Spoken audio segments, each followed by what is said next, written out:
A young man stands in his bedroom. It just so happens that today, the 13th of April 2009, is this young man's birthday. Though it was 13 years ago he was given life, it is only today he will be given a name.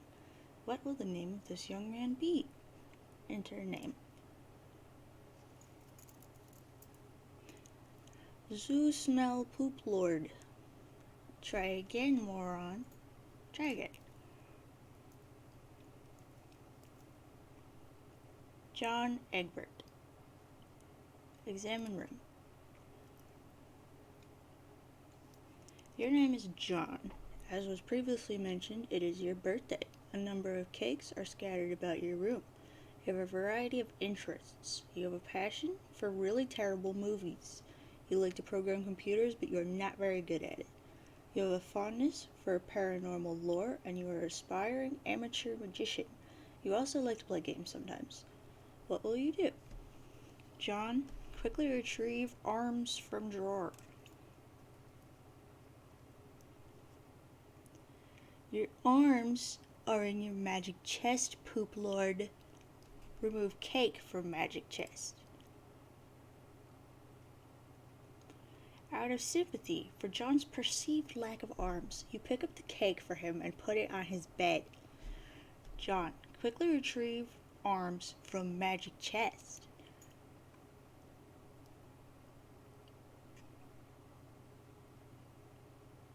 You retrieve your fake arms from the chest. You use these for hilarious antics. You capture log them in your Skillidex. You have no idea what that actually means, though. There are other items in the chest. John, examine contents of chest. In here, you keep an array of humorous and mystical artifacts, each one a devastating weapon in the hands of a skilled magician or a cunning prankster. You are neither of these things.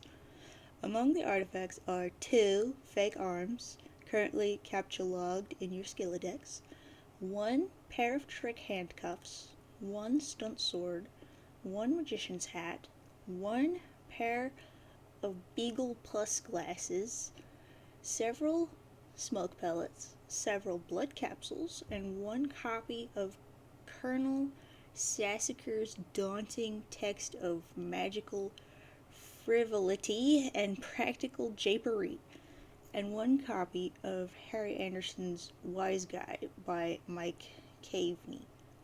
Some of this stuff may come in handy at some point. For now, you decide to just take the smoke pellets. John, captcha-log the smoke pellets. You stow the smoke pellets in one of your captcha-log cards in your Skillidex. You still aren't totally sure what that means, but at least you're starting to get the hang of the vernacular, at least. You have 2 empty captcha-log cards remaining. John, equip fake arms. You aren't totally sure if equip is a verb copacetic with the abstract behavioral medium in which you dwell, but you give it a try anyway. Unfortunately, you cannot access the fake arms. Their card is underneath the one you just used to captcha-log the smoke pellets. You'll have to use the pellets first in order to access the arms. But this is probably unadvisable since you just make your room lousy with smoke. The Skillidex fetch modus is currently dictated by the logic of a stack data structure. You were never all that great with data structures, and you find the concept puzzling and mildly irritating. But with any hope, perhaps you will advance new, more practical fetch modi for your Skillidex with a little more experience. John, examine Problem Sleuth poster.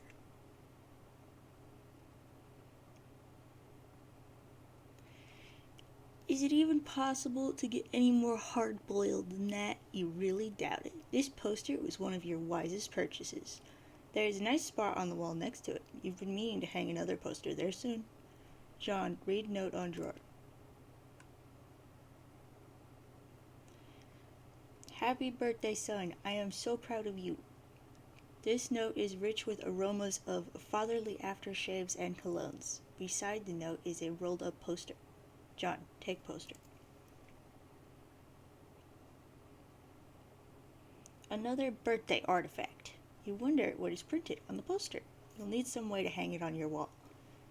John, acquire hammer and nails. They will come in handy. You first place the hammer into your Skillidex, but now all your capture log cards are full. You wonder what will happen if you try and take the nails? You guess it doesn't hurt to try. John, take nails. You capture log 4 nails into the top card and push all the artifacts down a card. The fake arms are pushed entirely out of the deck. Oh well, they're probably completely useless anyway. But you probably don't want to do that again unless you want to drop the smoke pellets and suffer the consequences. In any case, you now feel like you've gathered enough things to get down to business and do some really important stuff. The next thing you do will probably be exceptionally meaningful. John, squawk like an imbecile and poop on your desk.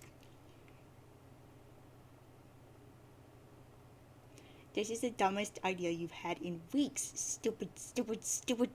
And yet the polished surface of your desk, it beckons. John, combine the nails and hammer.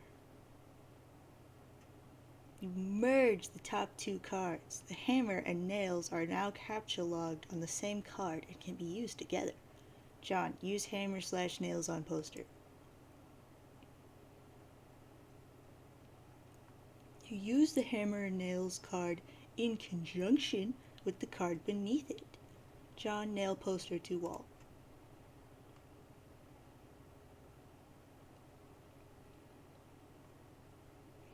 You use the hammer, nails, and poster on the blank space on the wall. It's glorious, exactly what you wanted.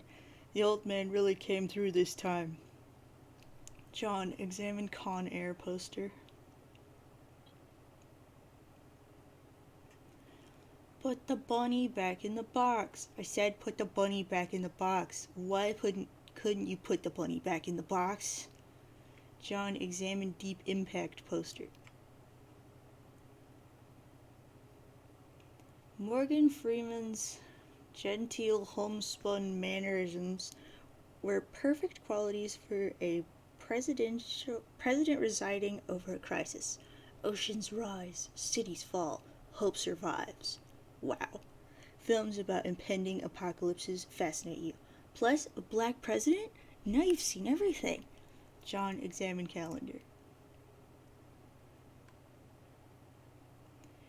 You've marked your birthday, the 13th of April. Another day you marked was supposed to be the arrival date for the highly touted Spurb beta launch. It's been 3 days already. It's starting to become a sore subject with you. John, eat cake. You are sick to death of cake. You've been eating it all day, and you have no intention of clogging your Skillidex with it either. The cake stays put for now. You hear a notice from your computer. Someone is messaging you. John, examine incoming message.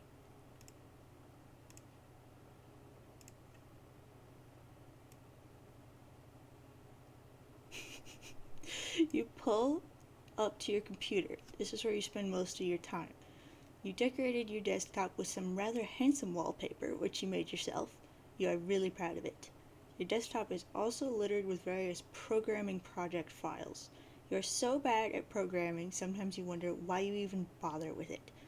Your Pester Chum application is flashing. Someone is trying to get in touch with you. John, open Pester Chum. Only one of your chums is logged in. He sent you a message. John, open message.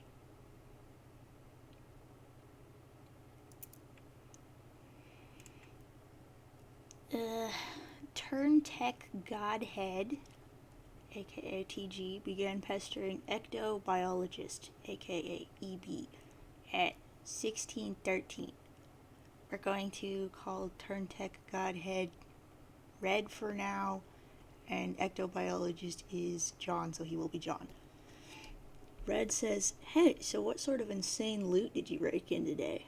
And John says, "I got a Little Monsters poster. It's so awesome.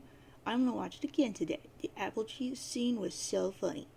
Red says, "Oh heck, that's such a coincidence. I just found an unopened container of apple juice in my closet and it has like freaking Christmas up in here. John says, okay, that's fine, but I have just one question and then a word of caution. Have you ever seen a movie called Little Monsters starring Howie Mandel and Fred Savage? And Red says, but the seal on the bottle is unbroken. Are you suggesting someone put piss in my apple juice at the factory? John says, all I'm saying is don't you think Monster Howie Mandel has the power to do something as simple as reseal a bottle? Try using your brain, numbnuts. Red says, why did the fat kid or whoever drank it know what piss tasted like? I mean, his reaction was nigh instantaneous. John says, it was the 15th day in a row Howie Mandel peed in his juice. And Red says, okay, I can accept that.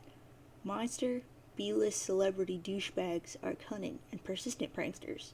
Also, Fred Savage has a really punchable face. But who cares about this? Let's stop talking about it. Did you get the beta yet? And John says, no. Do you? And Red says, man, I got 2 copies already, but I don't care. I'm not gonna play it or anything. The game sounds boring. Did you see how it got slammed in Game Bro? John says, Game Bro is a joke, and we both know it. Red says, yeah, why don't you go check your mail? Maybe it's there now. And John says, alright.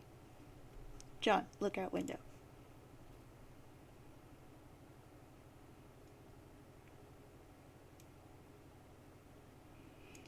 You see the view of your yard from your window. Hanging from the tree is your tire swing. In a kid's yard, a tree without a tire swing is like a proper gentleman without a monocle. That is to say, he can hardly be considered a terribly proper gentleman at all. And there besides your driveway is the mailbox. John examined the mailbox.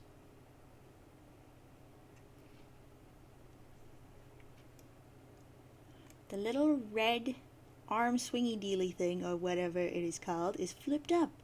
What the heck is that thing called anyway?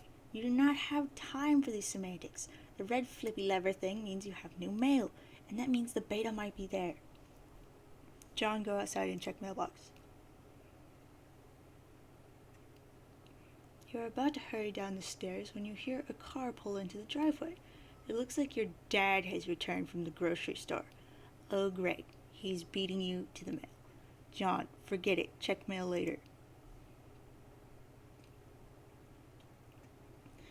If you go downstairs to get it, he will likely monopolize hours of your time. You decide to chill out up here for a while until the dust settles. Sometimes you feel like you're trapped in this room, stuck, if you will, in a sense which possibly borders on titular. And now your chum is pestering you again. The clockwork of friendship turns ceaselessly, operating the swing lever dealies of harassment in perpetuity. Whatever. The dude can just hold his dang horses. John, examine games on CD rack. You've put countless man-hours into this assortment of quality titles.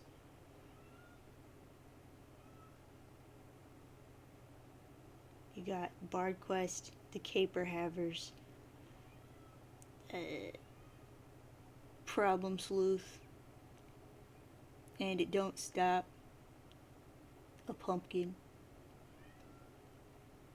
Ghostbusters 2 MMORPG, Little Monsters, original Nintendo seal of quality, and Harry Anderson, Call My Bluff. John, read Colonel Sanders' daunting text. Sassacre, not Colonel Sanders. You decide to consort with the Colonel's bottomless wisdom. Good grief, this thing is huge. It could kill a cat if you dropped it. But to really dig into this hefty book, you'll have to capture log it. You're not quite sure you're ready to log jam your other artifacts beneath it just yet. John, capture log fake arms again. What did you just say? You don't want to clog up your... Now heck, in a momentary lapse of concentration, you accidentally capture log the arms again. John set Pester Chum's status to bully.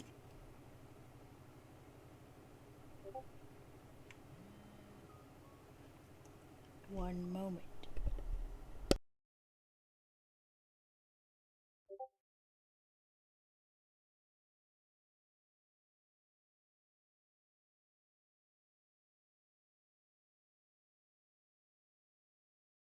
Okay. You don't think the situation is quite dire enough to go all the way to rancorous, but you still feel the Pester Chum client should reflect your mood change in some way. Bully will have to do, you guess. This unsurprisingly does nothing whatsoever. Oh, right, you forgot your chum is still pestering you. John, answer chum.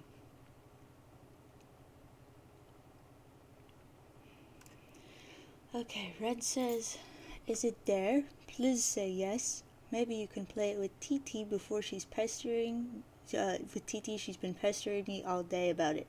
She's macking on me so hard all the time, I start to feel embarrassed for her. I mean, not that I can blame her or anything. And John says, yes, it is understandable because you are really attractive. I am attracted to you. And Red says, thank you. And John says, JK, haha. No, I don't have it yet. My dad has the mail, and I guess I have to go get it from him and see if it's there. And I've been busy spending all afternoon hecking around with my stupid Skillodex. It's so frustrating. Red says, what's your modus? And John says, what? And Red says, how do you retrieve artifacts from it? John says, oh, like one at a time, I guess, and if I put too much in, something falls out. Red says, stack? Ha ha ha ha ha ha. Then John says, what is yours? Red says, hash map. My bro taught me a few tricks. He basically knows everything and is awesome. And John says, what the heck is that? Red says, you should probably brush up on your data structures. John says, I guess. Red says, did you at least allocate your strife subiscus secubus? And John says, no. And Red says, it could free up a card for you. Plus, let you attack stuff whenever things get too hot to handle, which is never. What have you got? John says, well, I've got a hammer, but it's trapped under some arms. Red says, wow, you really suck at this, don't you? Just get rid of the arms and then allocate the hammer to the specubus. Specubus, sure. John says, how? Red says, I don't know, just use the arms on any old thing and see if it works. John, combine fake arms with cake. You stick the fake arms in the cake on your bed. This definitely makes the cake at least 300% more hilarious. You're sure Colonel Sassacre would know the precise index of elevated hilarity. John, allocate hammer to strife's specubus.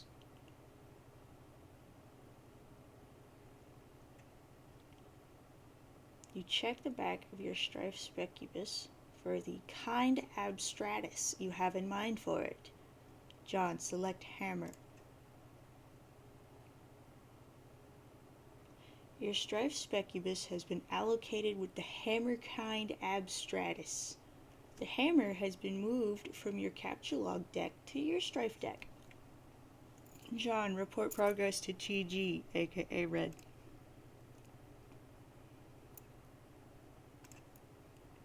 John says, okay, I did it. And Red says, hammer kind? And John says, yeah. Red says, okay, that will be the permanent allocation for your specubus.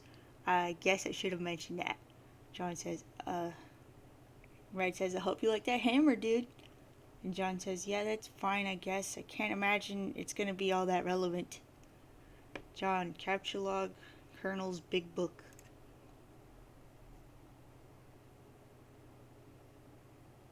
Now that you've got some space in your Skillodex to work with, you figure you might as well start squandering it immediately.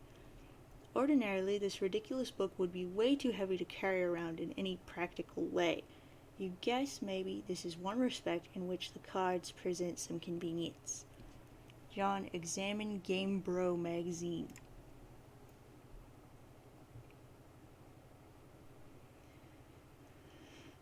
Why the game of the year or whatever isn't as good as some other stuff I like that's better.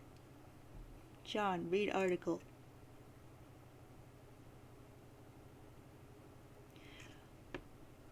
Game Bro feature of Spurb. So, okay, Spurb is this game that a lot of cats seem hecka pumped of. And this beta is sitting on my desk for review, so I'm like, yeah, man, I'll write something. But I don't know. I'm like, so is this about houses or some noise? That's fine. I'm sure that's like freaking dynamite in a handbag for some brosifs. But all I'm saying is when do you get to thrash anything?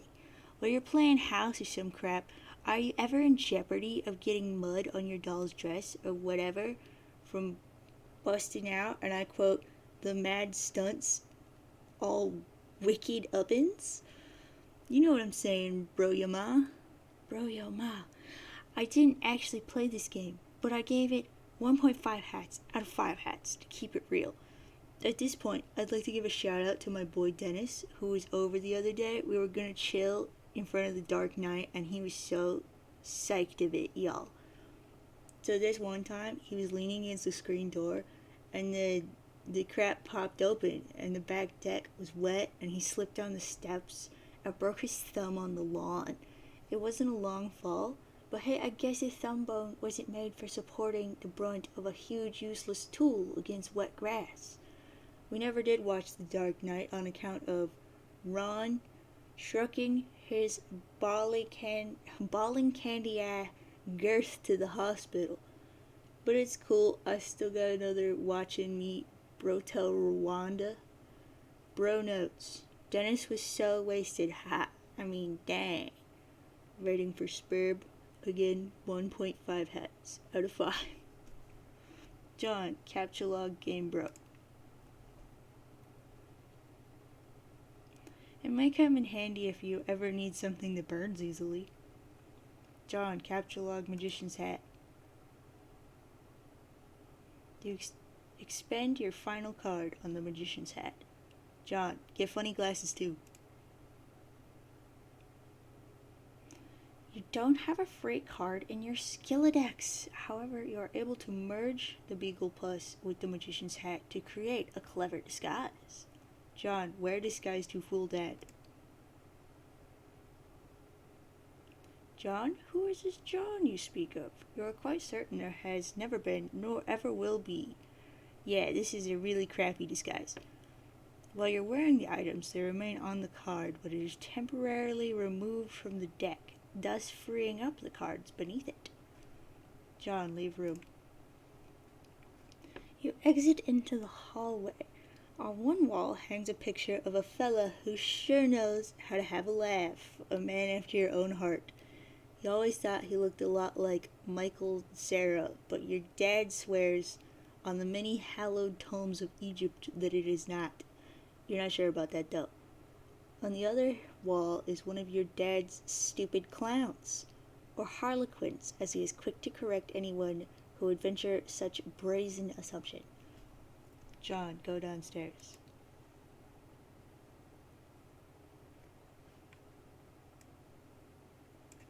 The accursed odor of fresh baking wafts into your newfound nostrils. Something is brewing in the kitchen. It must be the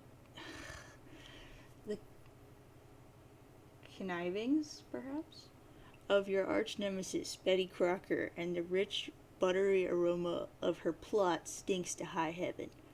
This mission is going to be more difficult than you imagined.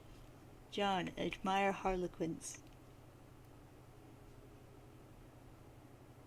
You check out the shelves of fanciful harlequins. Look at this freaking garbage. You hate this stuff. Funny is funny, but your dad sure can be a real cornball. Sometimes at night you pray for burglars. John, examine fireplace. The bright orange flame flickers in the fireplace. It doesn't matter that it's April and not terribly chilly outside. In a home, a fireplace needs a fire because that's what a fireplace is for. A fire belongs in a fireplace, dang it. Categorically at all times, without exception. As Domestic myth of unaccountable origin holds a home borrows the spirit of the flames for as long as it makes a guest of it, much as the moon takes liberty with the sun's rays. The moon's an arrogant thief, and her pale fire she snatches from the sun, says Mark Twain. You're almost certain Mark Twain said that. John, toss Game Bro into fire.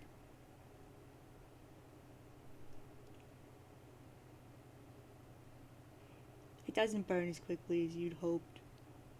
Each Game Bro magazine is guaranteed to be printed on 40% recycled asbestos. For big ups to Mother Earth, yo. John, fondly regard cremation. You examine the sacred urn containing your departed Nana's ashes. When your father gives her portrait a wistful glance now and then, you can tell it brings back painful memories. A tall bookshelf, a ladder, an unabridged Colonel Sassacre's. He never wants to talk about it. John, topple urn. You clumsily mishandled the sacred urn, ashes everywhere. In retrospect, upon mulling cinematic tropes regarding ash-filled urns, this outcome was a virtual certainty. You'd probably better clean it up before Dad finds it. John, combine father's pipe with clever disguise.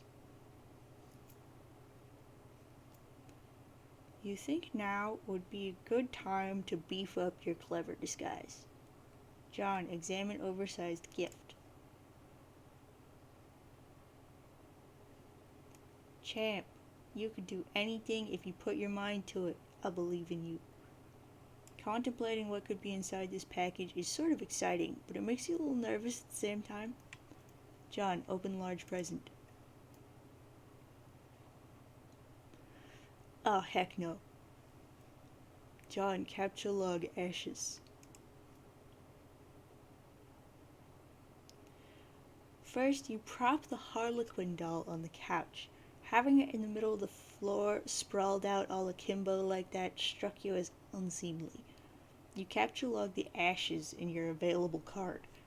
John, combine ashes with urn. You merge the sacred urn with the ashes. Most of the ashes back in the urn, but it's a total mess. Really, it probably would have been tidier if you just used a broom and a dustpan. John, put urn back. No one will be the wiser, except maybe for people with eyes. John, go get fake arms again. You just got another brilliant idea for something to do with those pointless arms. You pry them out of the cake and capture log them. Looks like Pester Chum is acting up again. John, examine third and fourth walls of room. And he does. John, check Pester Chum.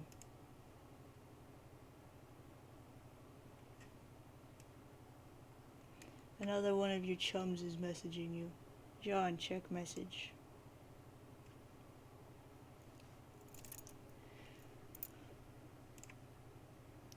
So, tentacle therapist is Pink until named.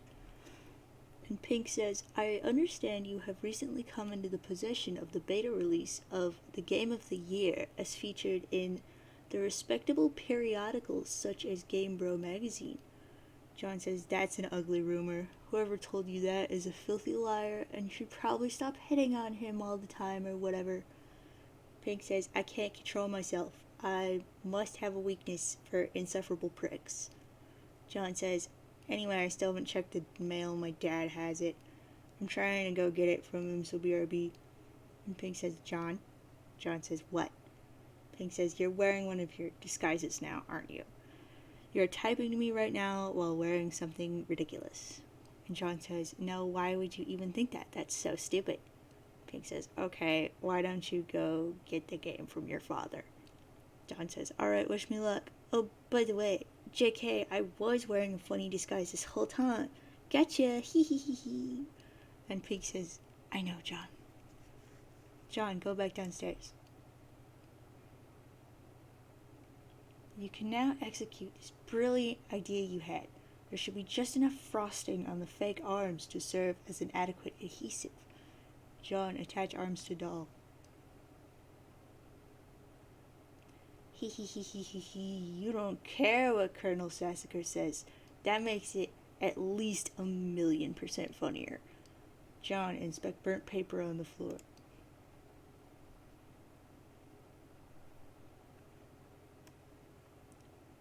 Problerone.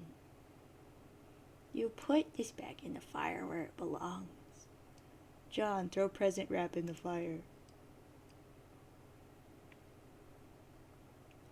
As long as you're cleaning up. John, capture log doll. You can carry hefty items, but that thing is just way too big. Get real.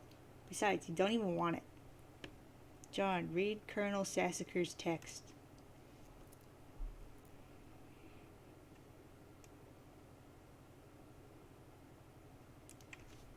The creepy crawlies. Hell's bells, we are having a mighty sporting time of it. Hold fast, my intrepid fellow pranksmiths. We've merely nicked the mahogany of our japing chests. If I may direct the incisive ogle of your beagle pus to the wriggling regency of rubber bugs, plastic parasites, squirming serpents, pliable pests, and every such order and phyla of creepy crawly, land sakes alive, we are cooking with petrol now. In further exhibits we shall dwell on artifice useful in your exploits. It is your pappy's rod and reel handy. What about a bit of iron cord? It shouldn't prove elusive. Bring those writhing rascals to life and set the nerves of some old maid to the wreck of Hesperus. Do you have a bothersome aunt who never seems troubled to find ways with your sunny afternoons? A broad splintery fence, a bucket of whitewash, perhaps? By gum, you'll fix her wagon. And what of that tawny gent who puts his lackadaisical lean near the sarsaparilla font? You'll have that listless octoroon find the spring in his step just yet. You thought about consulting the text to determine exactly how hilarious the doll is now. But this text is way too big to navigate it in a timely fashion. You decide to forget it. John, find Dad and retrieve mail. The door on the left leads to the kitchen, from which the smell of baking wafts, a powerful aroma that could lift an especially portly hobo off his feet. The door on the right leads to the study where your dad spends a lot of time. He could be in either room. Where will you go? John, go into the study. It doesn't look like he's in here right now. John, examine Father's desk. On the desk is a deck of playing cards, one of your dad's pipes, the April issue of the Serious Jester magazine, and a stray captchalogue card. There's also a can of peanuts on the desk. Ha ha, oh Dad, you won't be falling for that one again anytime soon. A severe peanut allergy is a terrible affliction to cope with. John, upgrade costume with hat from Hat Rack. You swap the magician's hat with the bowler hat. This disguise is somewhat less funny, but a lot more distinguished looking. John, combine second pipe with clever disguise. Your dad maintains numerous pipes around the household. A father without a pipe is like a strapping roughneck without a toothpick. That is to say, he is a rather piss-poor excuse for a roughneck, if you ask me. You'd rather not take the pipe, though. The first one tastes bad enough as it is. How you suffer for your comedy. John, examine the captchalogue card. Yes, this will be perfect for expanding the space in your Skilla. John capture log card. Arg! Because yeah. Sound. John, play haunting piano refrain.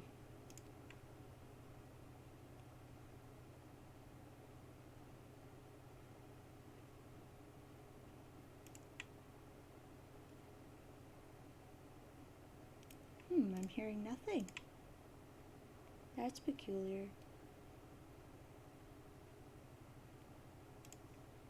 I wonder why. Okay, well, he plays a haunting refrain. It's boring anyway. John, play 52 pickup.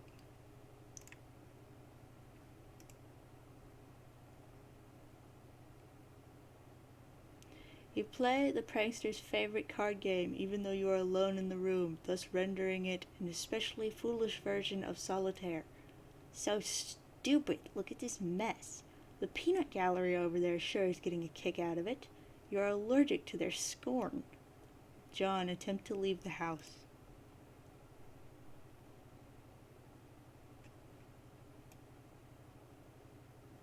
You go back into the living room and contemplate checking the mailbox outside.